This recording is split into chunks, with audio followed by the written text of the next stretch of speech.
Hi guys, and welcome back to another Community Talk podcast. And I'm happy to be joined by Lees. How you doing, mate? Good, mate. How are you doing?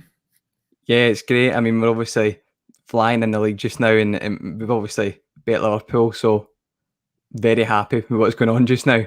Absolutely. We're going to just be discussing today basically everything to do with United in the news and the media. You know, if you watch this show, you'll know how it works. Basically, we just go through the news of United, and we'll also talk briefly. I mean, obviously, I know you watch a lot of the Premier League as well, Yeah. so we'll talk about the other teams, about who's going to trouble United ahead. So what I want to start off with is basically what you think is happening with United at the moment. I mean, we're flying, but do you think we'll be able to keep up the consistency? I mean, personally, I think we've got the players to do it, but it's just a case of actually executing it. So what do you think, mate? Uh, First of all, thank you again for having me on the show. It's a pleasure. But as for United this season, I personally did not see any of this coming. I went into the season very pessimistic. In fact, I had us finishing outside of the top four. I was very disencouraged by the transfer window that we put out. And for me, the way we started the season kind of reflected that. I was not surprised at how we started. But since the Leipzig game, credit to Ole Gunnar Solskjaer, he's really brought everything together. It seemed like so many things were going wrong with the players, with the club, and he has managed to keep everything level-headed. Everything is kind of staying afloat, and the good form and the consistency that we're finally showing since that Leipzig game, I think, has to go almost completely to him. Both for the Pogba situation, I think he deserves huge credit for how he's kind of settled that down. The Maguire incident from the beginning, the fact that we have a striker in January who has 2 goals in the league. I think huge credit has to go to the manager, and I think things can only get better right now for United as things stand.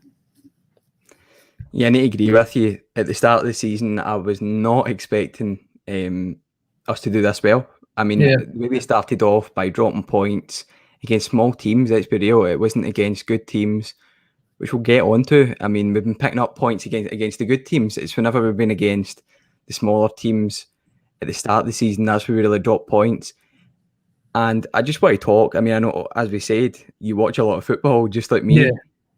What do you think about the other teams in the league, and who do we need to watch out for? Because I mean, right now we're flying, but we've also got heavy uh, fixtures in the future and very congested. So I just want to hear yeah, basically who you think is going to trouble us in the future. For me, I'm just going to give you a wee start. I mean, Man City, obviously, at the yeah, moment. If you're watching this live, guys, thanks for tuning in. Everyone, get in the comments, like and subscribe, yeah. and follow Lee's as well. I mean, if you follow us, you'll probably follow him as well. He's got a good channel over on YouTube. So yeah, but I mean, Man City just now 5-0 up, absolutely Yeah, flying. We obviously need to watch out for them. People seem to kind of just be passing by on Manchester City because they've got games in hand. Um, to be honest, I think Liverpool. I yeah. They're don't think so they've in got it, the to be depth. fair. I mean, we'll start off with Liverpool. What do you think about them at the moment? Liverpool is a weird one too because they kind of started the exact opposite to how we did. They carried on from their good form last season, came into this season flying, and then major injuries to Van Dijk, to Joe Gomez, to Joel Matip, to Thiago Alcantara, to Jota has kind of derailed their season. And I think it's now gone past those injuries. It seems like the magic touch that Jurgen Klopp had over this team is gone. The forwards have kind of gone stale. Salah and Mane are not producing at the insane rate they were the past 3 years. The midfield has kind of lost that. They were never incredible midfielders to begin with, but as a unit, they worked really well together, and that's kind of gone. And for me, I've always said Liverpool, if you can stop their fullbacks, Trent Alexander-Arnold and Andrew Robertson, I think you can stop Liverpool's attack, and that's just what a few teams have managed to do. Trent Alexander-Arnold in woeful form, and I think it's no coincidence that Liverpool is in such poor form at the same time as he is. What do I think about their title credentials? I mean, it's hard to write anyone off at this point of the season. I think Liverpool, United, and City are in it, but I think Liverpool. I think if they lose this weekend to Spurs, I think their title run is over. I think it's as good as that. Yeah, and I mean, I've been talking about this for a while now. Liverpool do not have the depth. And even last year, I mean, they were running off the same 11 players, maybe 12, 13. Yeah, And I mean, see if you're playing in Champions League and Premier League, and then you're also playing in cup competitions in England, you're going to be struggling with that amount of like top quality players. Whereas you look at United, you look at City, and we've got players in depth. We've got players everywhere. I mean, you look at Man City just now, who we'll move on to shortly, and you think, wow, look at your defence now. John Stones is coming up big. Ruben Diaz. I mean, if he can make John Stones play well next to him, anyone, like, you know, imagine it was Laporte next to him. Yeah. I just want to hear what you think about Man City, because to be honest, I'm scared of them at the moment. They look very good. I mean, and this is without certain players, as I said, like Laporte. Aguero's missed a heavy amount of the season. What do you think about City? I think City, it's another team, right? Beginning of the season, I had completely written them off, not just the beginning of the season, but kind of based off last year. Last year, I watched Man City every week, and I got this impression that the spark had kind of gone from City, that when they were playing, they weren't creating the chances they used to. They weren't scoring the goals they used to. And that kind of showed in their record against the top six last year. They had a very, very poor record against last season's top six. And going into the season, I think they had a lot of the same problems. But credit to Pep Guardiola, I think he identified, with the loss of David Silva now, with the loss of Leroy Sané, with the lost form of Sergio Aguero, this City's firepower is not the same that it was in the 17-18 and then 18-19 season. I think he identified that, and to give Pep Guardiola massive credit, he recognized that this City team had to win in different ways. And what he's done now, like you said, made that back four his own. He has Cancelo now fully integrated into the team. Ruben Diaz and John Stones, I think, are the perfect duo, right? When you think of like perfect duos, you think of Vidic and Ferdinand. You have one destroyer in Vidic who will put his head through anything. And I think the alternative is Ruben Diaz for City. And then you have the more like relaxed, the more nonchalant ball playing center back in Rio, and then in City's case, John Stones. So I think right there you have a really good duo in that position. And Rodri and Gundogan now have been integrated as the two guys who sit in front of the City defense. And Gundogan is obviously given more license to roam forward, as you can see from his remarkable goal-scoring form recently. But I just think it's a much more organized, a much more solid City team. And I think the main reason for that is because they just don't score goals at the same rate they used to. Obviously, today they're destroying West Brom, but you've seen in past few games against Villa, they didn't manage to break down Aston Villa for 80 minutes, 75 minutes, and the goal was offside.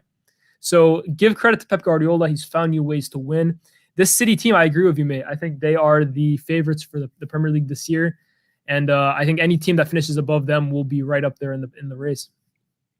Yeah, and you also need to remember the fact that KDB is now out for up to 6 weeks, which for a United fan like me and you sitting listening to this, we're like, wow, thank you.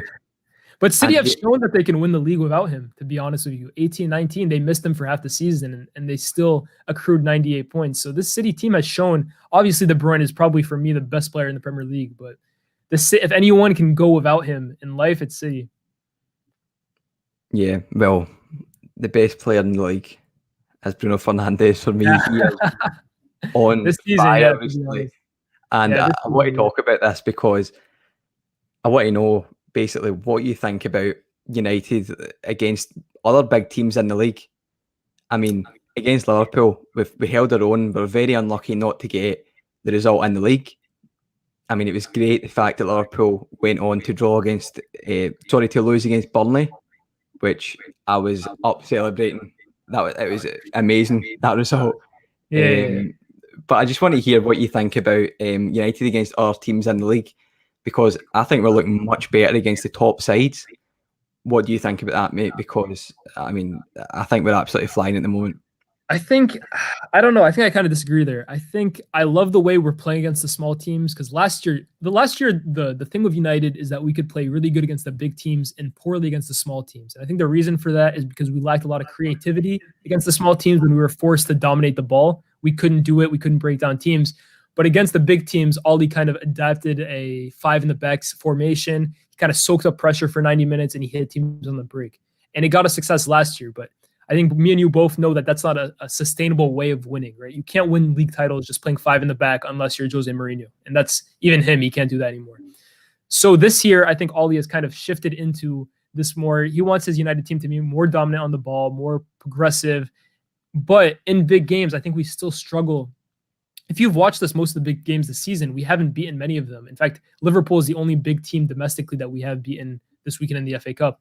And I think it's because he's struggling to find a formation and a style of play that allows him to play his four best players, which are Pogba, Bruno, Rashford, and Martial, while also remaining defensively solid. So that's why he's kind of adopted that diamond formation where he plays Fred and McTominay, but also Bruno and Pogba. I think he's still figuring it out, right? Like, this is not the final version of United, but our setup against big teams, I feel like too many times we go into games as the underdog. And I was actually very happy that this weekend against United, against Liverpool, they really showed like, yeah, we want to be the protagonist in this game. We want to dominate the ball. We want to dictate how the game goes. Much better than, for me, what happened at Anfield. Like, yeah, we got the best chances at Anfield, but if you think about it, those are really the only two chances we got at Anfield. And for me, what would make a great United team is if we're creating those chances more regularly. And I think with the firepower we have up front with Rashford, Bruno, Pogba, Cavani, I think we are a team that's able to do that. I think we just got to do it more consistently in games. Yeah, we definitely do need to be more consistent in the way of, I think our chance creation on the counter-attack is phenomenal. Probably the best in the league. The way that, I mean, Cavani, for me coming in, Cavani, I was like, wow, we've signed a 33-year-old striker. He looked like Falcao coming in. I wasn't very hopeful, and I absolutely love Cavani. I love the way that he's come into the team, runs after every ball, and he's always there. He's a sniper in front of goal, which we've been missing, and Anthony Martial hasn't been giving us that. Yeah. But now, I mean, I look at it and I think, where else in the league, like let's say Manchester City, we have a chance if we start Bruno, Pogba, Cavani, I'd say as well, and obviously Marcus Rashford, who's touching world-class level. Yeah. We have a chance for once. And I mean, our defence as well, you need to look at it and you think, who do you actually play in centre-back? Which I quite like to hear your views on this, because, I mean, personally, I would still go with Bailly and Maguire. Obviously, Bailly has his injury concerns, but if you bring him in and out of games, let him play the big games, I think we'll see the benefits from it, because he's a great defender. It's just the fact he can't stay fit for obviously long periods of time. So I'd just like to hear who you would play as centre-backs and your reasons why, because I think everyone's got different views on this one.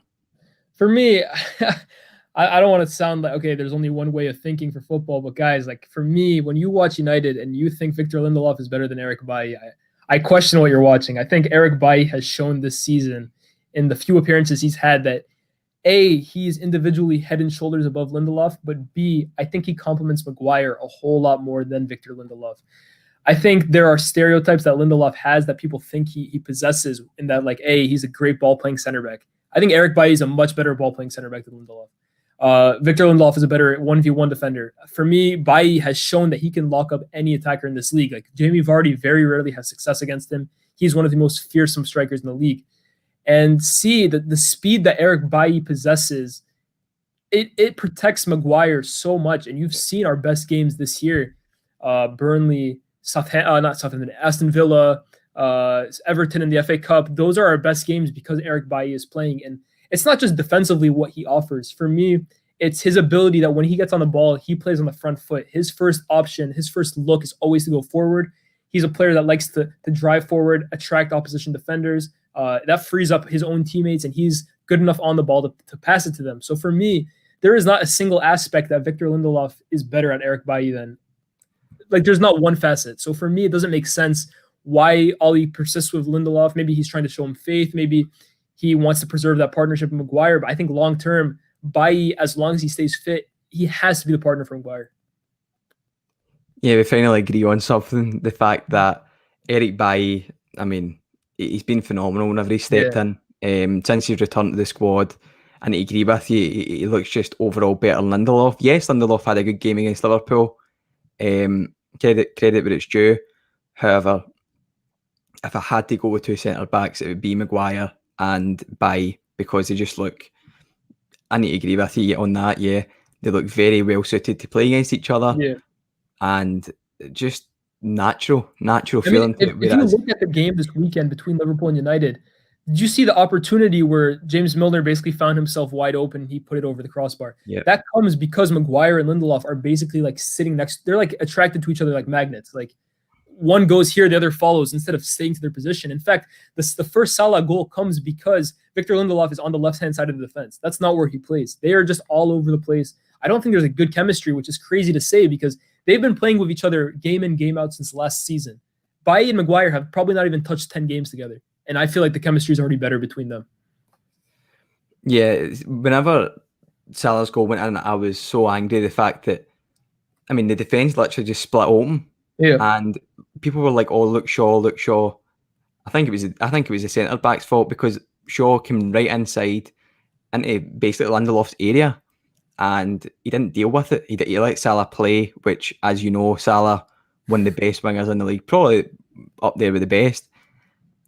You can't let him shoot. I know it's stupid of me saying that, but it's very true. Whenever he gets a shot, he scores. And I mean, look, Shaw, I can't fault that guy just now. Oh, you can. He's brilliant for him. How good has he been? Basically since the return, since Alex Telles came in, who I was so happy we signed. That was a signing I was really hyped for. The fact we got him for 12 million. And he was proven. He was proven in the Champions League. Worked absolute wonders in Portugal as well. I mean, I think Shaw's just levels above him at the moment, and he's undroppable. So absolutely. The fact that Pogba and Shaw have been playing just now to the top of their game, United have been playing to the top of their game, and I mean, this is the point I'm going to move on to next because I'm going to nab one of your tweets and talk about Declan Rice because I mean I'm a massive fan of Declan Rice. I think he's got great capabilities. The way that he can play the ball, he's very very strong. He's a big powerhouse. Bring the ball out from the back in transition. He's a transitional midfielder, which we don't really have. We don't have a defensive midfielder apart from Matic, who is really past it, and I think it was crazy to give a 3-year deal. Yeah, sure. I mean, we probably got an open run to sign Declan Rice now after Thomas Tuchel is taking over Frank Lampard at Chelsea, which was crazy. I can't believe that actually happened. Yeah. So, what do you think about Declan Rice? I think we'll definitely agree on this one. No doubt. Like you said, my tweet, man, it says it all. I think United's biggest area of concern, and it's a bit concerning that I feel it's not, because you see United linked with Jadon Sancho, you see them linked with Erling Haaland, Dayot Upamecano from Leipzig. You don't see them linked with often with many central defensive midfielders. You saw them linked with Caicedo in January, but you don't see them linked with many out-and-out defensive midfielders. And for me, that should be their number one priority. When you look at this team, I think the reason so many times we see Pogba playing on the wing or poor positions in the big games is because Ollie doesn't trust Pogba in a pivot next to a Matic. Because realistically, Pogba is going to play with another defensive midfielder. You're not going to play Pogba and McTominay. It almost never works out well. And Pogba and Fred, I just don't think gives you enough defensive stability. I think ideally you want a really strong in their prime defensive midfielder who can both protect the back four while also spray the ball around, keep possession, comfortable under a press, and that's Declan Rice. I think if you have Declan Rice and Paul Pogba in a midfield two, right behind a Bruno Fernandes, give him more luxury to roam, not have to come back as much, I think that transforms a United team, and I think that's really the position that United is crying out for. I think when we see Fred and McTominay play in these big games, it's to protect the back four, right? But they play together. Like, they basically make up the role of one defensive midfielder. Yeah. And I think if you get a Declan Rice, not only can you afford to drop both of them, you can bring Paul Pogba deeper, you can play Rice next to him, and I think you can bring another attacking option to take the place of what Pogba just left off. So, for example, say we signed a Declan Rice and Jadon Sancho this summer. You could now realistically play Declan Rice, Pogba in a double pivot. You could play Bruno Fernandes at the 10. You could play Jadon Sancho on the right. You could play Rashford on the left, and you could play whoever you want up front. And it might sound like fantasy football, but I think that's a realistic option that we could do after this summer. I think it's all the chips are there. Like you said, Declan Rice now looks more likely than ever after the sacking of Frank Lampard, because it seems now with the news coming out that he was a Lampard signing. If I'm United, I feel like this is the obvious move. Yeah, it's an absolute open goal. Like, why would you not go for Declan Rice? Like, yes, he will cost probably well over £50 million, and yes, he will be expensive. He's English, homegrown. Yeah, They always cost more. However, we need a defensive mid. We need a long-term defensive midfielder. We've been crying out for it for ages. We've also been crying out for a right wing in Sancho. They're the two guys we need desperately. And it's bizarre if we do um, turn off the opportunity to sign Declan Rice, because he's an amazing player. he's young too, man. At that age, you have a defensive Yeah, midfielder for the next 10 years. yeah, that's what I said. Just long-term midfielder we need in Yeah. that position, because I mean we've got two guys taking out that position at the moment, and whenever you play one of them alone, it doesn't look as if it's ticking. No. Whenever you play Pogba there as well, as you said, there's no rhythm. There's no rhythm to the team, and that's what we need. We need an Ndidi, Declan Rice, one of those guys. I think Rice. I defensive think Rice midfield. more than Ndidi. I think Ndidi, while he is a terrific defensive midfielder, I don't think he provides enough passing, enough ball retention. Like, I think the problem with McTominay and Fred is that whatever you think about their defensive contributions, I personally think it's a bit overrated. But I think even if you think they're very solid defensive midfielders, I think a huge problem with them is that in these big games, how often do you see Fred or McTominay carelessly lose the ball? I feel like Fred loses the ball just carelessly, like just he gets the ball and he panics. You need someone who's really just calm on the ball. And like, while I do like Ndidi, I think Declan Rice is just another level of composed on the ball. Like, I think his game has grown leaps and bounds, especially since last season. And I think he is just, when you think of like the last great United number 6 that we had, it's Michael Carrick. And I think Declan Rice is really just a natural successor to him in that position. Yeah, Declan Rice has to be our number one target this summer for sure. I need to agree with you on that. And I had to steal that tweet, mate, because I mean, that's been in the news just now. What about Declan Rice? What's going to happen to him? Because it did look as if the deal would have happened, would have went through if Frank Lampard was given a longer time at Chelsea. But you know Chelsea, you know Roman Abramovich. Yep. The manager gets sacked if they don't do well over a short period of time. But yeah, I'm going to kind of move away from talking about football just now and talk about more about you yourself. Obviously, you like basketball. We know that. You like basketball as well. But how did you actually get into liking football? Because I know it's not as big over there as it is here. I mean, we live and breathe football. So I just want to know just a wee quick kind of summary about how you actually started getting into football, and especially why Manchester United. Yeah, no doubt. So, I mean, obviously I live in the US. I'm born in Canada. So like, obviously football is not the number one sport there, but my father and my mom are from France and Algeria. So obviously that's the number one sport over there. My dad grew up there, and he was obviously like a fan of the local team over there, but Diego Maradona was his hero. And when he was 30 years old, 40 years old, when he moved to Canada at first, the number one team on his TV whenever he watched was United, and he immediately fell in love with Eric Cantona. Like, Eric Cantona is his United hero. That's the guy that he talks about more than anyone. And he's been supporting them for the last 20, 25 years now. Yeah. And when he had me, I guess the passion just carried on, right? I mean, he's a huge United fan. I've been watching United since as long as I can remember. So I'm born in 98. I've probably been watching them since 2006 consistently. I'd say from 2006 consistently on. Like, maybe I was watching like just on the couch, not even worried about it. But since 2006, the World Cup, I would say I've been watching United week in, week out. And I probably missed around 10 games total in that period. No lie. Wow. Yeah, die hard. That is impressive. And I mean, fair dues to you, because obviously in America, Canada, there isn't a huge grab for football as basketball, as American football. And yeah, football is just crazy over here. And I mean, for me, the reason I started supporting United was the fact, when's United never on? It's always on the TV, always on the TV. And I've got family in Manchester as well. I mean, I live in Glasgow, Scotland, so I'm a bit further away. But I've just grown up supporting United, Ronaldo. I mean, one of my favourite players, as you know, I've been talking to you on Twitter, it's Jason Park. I think he's an absolute workhorse. It's just crazy. Built completely different compared to other footballers nowadays. Quality player too as well. Mad underrated. Oh yeah, definitely. And we're just going to move on to some comments just now. I've just got a few coming in just now. Yeah. And Kieran Waters, thanks for getting involved, mate. And I mean, what's your thoughts on Jadon Sancho? Would you still take him? I would personally. Would you take Jadon Sancho?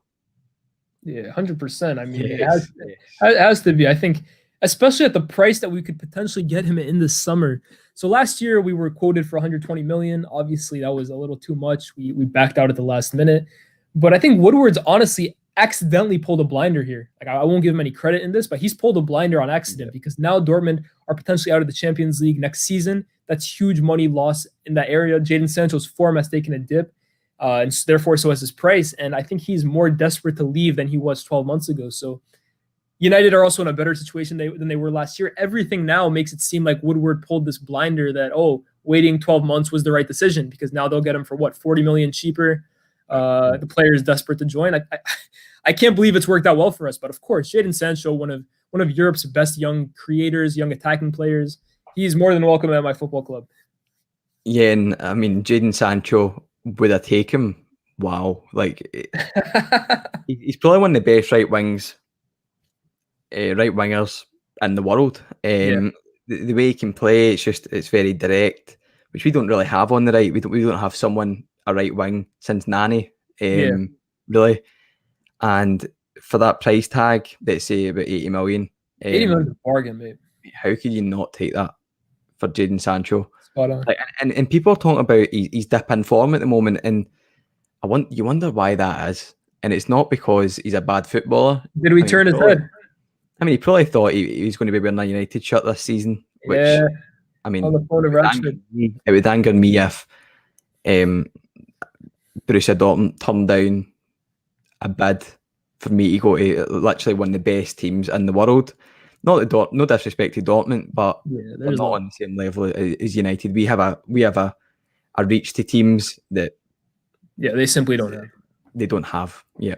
So I'm going to move on to this next one, and it's quite a funny one. Don't know if it's a joke. Luke Shaw, the best left back of all time. I maybe calm down a bit. I'm not sure about that. Thanks for getting involved, but he's definitely top 5 on that one. I mean, we'll talk about Luke Shaw. I mean, he obviously wants us to talk about Luke Shaw. I wouldn't say he's the best of all time. Definitely not. Probably not even the best at United of all time. I mean, I loved Patrice Evra. He was amazing. Quality player. Yeah. What do you think about Luke Shaw at the moment, just now? I mean, I know we talked about him briefly, but he's just been completely different gravy since he's been having to compete against Alex Telles.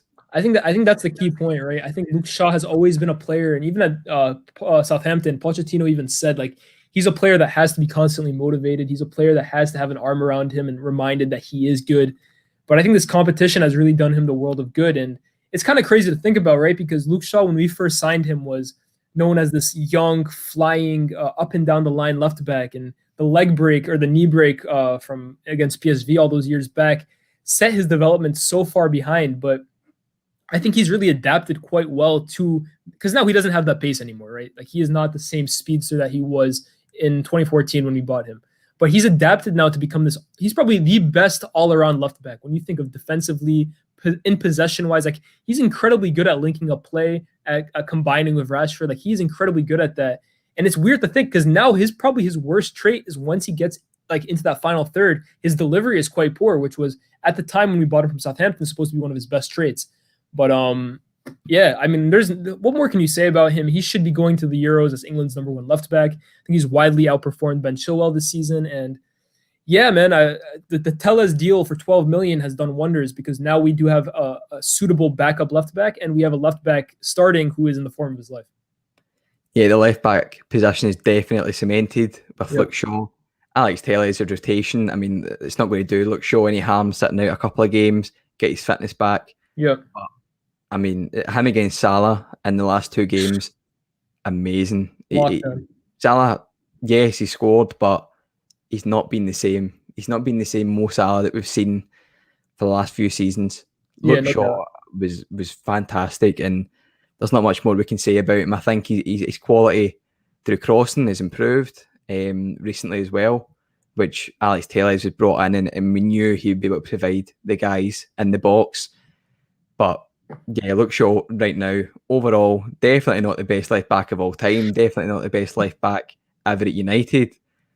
He's But the best left back now, though.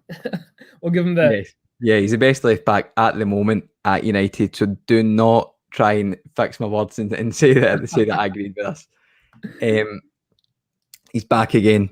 So I mean, this is the news at the moment. I'm pretty sure you've seen it. I don't know if you're watching the game. Yeah, man. I did. Yeah. I was watching this game live. Christian Eriksen, Yeah. 97th minute, free kick screamer.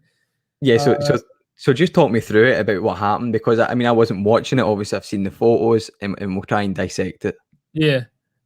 Basically, I think Zlatan provoked him, to be honest with you. To be completely honest, I think he said something about his mother. I think Lukaku fired back about his wife. Zlatan said his music was shite, and yeah, it just kind of went from there. But I saw a funny tweet today. It was them headbutting each other head to head, and the caption was like, I wasted the most Pogba assists. No, I wasted the most Pogba assists. And I don't know. They weren't at the club for long, right? They were at the club for 6 months together. They probably didn't interact much since they played around 2 games together since Zlatan was rehabilitating. But yeah, there's clearly bad blood there. I don't think something that severe coming for family members like that just comes overnight. So I wouldn't be surprised if something was said. Actually, there was a quote that Zlatan came out with at United where he said, I bet Lukaku 50 pounds every time he gets a good touch of the ball or something like that. Something crazy like that. Yeah, definitely think they're obviously fighting over the same place at United, which, I mean, that would just grow beef for players like Lukaku and Zlatan, who have that type of attitude where they need to be the best, they need to start every game. Yeah. And you can't start the two of them up front together. It wouldn't work. It's not practical. And yeah, I think it does kind of show you how Jose Mourinho kind of set up the club. I mean, I know obviously whenever Zlatan came in, AM9 got lost, Anthony Martial. Yeah. I mean, I think that was just unnecessary. Yeah, extremely. That just causes issues as well. Lukaku, Zlatan, we had too much going on. We had too many big names, Pogba. And it does kind of look as if they didn't get on, and as if there's definitely still something going on between them, because that, as you said, it does not come overnight, and probably not even in the game context. Yes, I mean it's a derby, huge game, probably one of the biggest games in world football. Yep. But come on, like talking about, as you said, those things. I don't know obviously how true that is, but if that is what happened, and if that was what was said, surely something did happen at United as well, because that is what the way it came across. I mean, I've been talking to some of the guys at Trafford talk about it. I mean, we've got a chat, and they've been sending in all the photos talking about it, but what's happened. No one can believe it. It's a shock, but yeah. I think we're going to just call it a day there, mate. It was absolutely great to have you on. You're more than welcome anytime. I mean, I like to bring on a new person every week on this, but you're obviously more than welcome to come on any reviews, previews, as is anyone. Come on any match previews and reviews with Cam and Ahmed. There'll be a review and preview out tomorrow for the Sheffield United game. I'll be watching it. I can't wait. Hope you guys will enjoy it as well. Please, I hope you have a good one. Yes, sure. And if you get any last words to say just before we log off? Nah, thank you so much for having me on the show, mate. Really appreciate it. United fans, if you guys want to follow me, I'm on Twitter, WholeLottaLyes. If you want to follow me on YouTube, it's WholeLottaMid. And yeah, talk about United and football over there as well. But like I said, man, thank you for having me on, and hopefully we can secure 3 points tomorrow against Sheffield. Yeah, definitely. Go and follow Lees. Go and follow him on Twitter as well. And under Lees there, it is all of our socials. Mainly, we're on YouTube, as you know, and we're on Twitter. But however, if you prefer the audio version, you're more than welcome to listen to my beautiful voice and Lee's over on Spotify. Yeah.